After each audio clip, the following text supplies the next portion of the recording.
Rangers fans might think it's too good to be true. Celtic fans, they wouldn't wish it to be true. And they can all get together and form the same conclusion that it can be filed safely under P for probably not right. I think, we sat here, Daniel, and I said, look, the story's true. This is real. It's happening. It's a thing.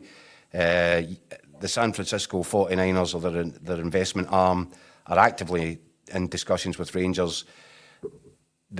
These discussions have reached an advanced stage, and I think it's more likely than not that it gets over the line. There's an American consortium involved, as we know, with at least one other high net worth individual, and there's Parag Marathi, I think is the pronunciation, who is also the chairman and owner of Leeds United. 49ers Enterprises are the owners, and he's the chairman. So yeah, what I think is the scepticism and the cynicism might have evaporated a little bit. I think the whole world now knows the story's true, so now we can get round to having a proper conversation about it.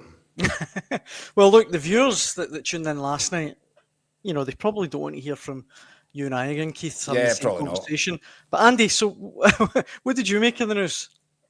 Well, I mean, it was a huge scoop, and congratulations to Keith for it. Also, I think it's something that Rangers fans have been crying out for. I think it's important to say, first of all, that for all that the current regime have been derided of late because of their handling the club, I do think you have to point out that whatever state Rangers are in right now, it might be an awful lot worse without 4 or 5 of these individuals that were prepared to pony up and put their own money where their mouths were in terms of getting the club back off the hands of Mike Ashley and the Easdales. I mean, I know that a lot of folk are deeply unhappy with the way things are going right now. 3 trophies in the last sort of 10, 15 years, but that's probably 3 trophies more than might have been the case had Dave King and the Three Bears and other guys involved not taken over the club in 2015. So I think it's important to point out that those guys have, as I say, put their money and millions of pounds worth of their own money in an attempt to get the club into a better place. Decision made, their intent, their intent was always there for the best of the club, and it's just not worked out for a number of reasons. But I think definitely this is something that the club requires, a fresh impetus, a fresh energy. I think it was Dave King when I and a couple of other journalists spoke with him a few months back when he was trying to tip himself for a return as chairman, was speaking about investor fatigue. And I think you've seen that. I think whether it be John Bennett running out of energy and amidst the shambles at the start of the season, whether it be Douglas Park just wanting to take a step back, or the falling out with Dave King, this has not been a unified, well-functioning board at the top, and so something drastically different was required.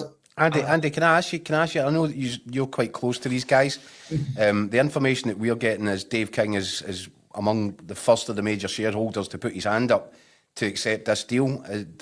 Are you hearing likewise? Anybody else? Be absolutely no surprise to me. He's been keen to get rid of his shares and get his money back for a long time. I mean, obviously he had a deal done with Club 1872 that never really got off the ground in terms of the financing for it. So he's been, I think he's spoken publicly a number of times about the fact that whilst he's a big Rangers fan, his family, his children aren't that invested emotionally in the club, and his worry would be that if he was to pass away with them in control of his shares, what would become of those shares? So he was keen to hand them over to Rangers fans. I don't think that, as I say, that the funding never got to the stage where that could happen. So I think what's key to all this, and it'll be key to the rest of the board being willing to share, to sell their shares, is the fact that these people are serious individuals. You don't own an NFL franchise without being, proper bona fide, businessmen and know what you're doing. And obviously you can see what they're doing at Leeds. All looks very impressive so far. Obviously they're on track to qualify for to win, not only just to get promotion back to the Premier League, but to win the Championship outright at 2 point ahead. They've got a 7 point gap on the team in third, so it looks like automatic promotion is well within their reach. I was doing a wee bit of digging today, speaking to some people down at Leeds. Spoke to Eddie Gray, one of the Leeds legends, obviously former Scotland international, Glasgow born.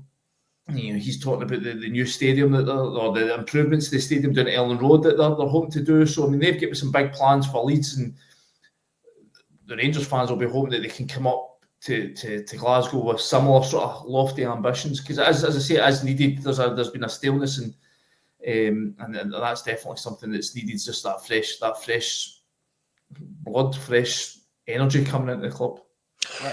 Daniel, I think it's important to say there's a little bit of breaking news here. And just, a couple of minutes before we come on the show, we can reveal that the SFA are not going to challenge, or are very unlikely to block in any way the 49ers and the consortium in general, and certainly specifically relating to Parag Marathe, who, there was a suggestion about dual ownership because of his position as chairman at Leeds, and how that might affect any potential kind of if he was looking to get a seat on the Rangers board, for example, which I would rather imagine that he probably will be.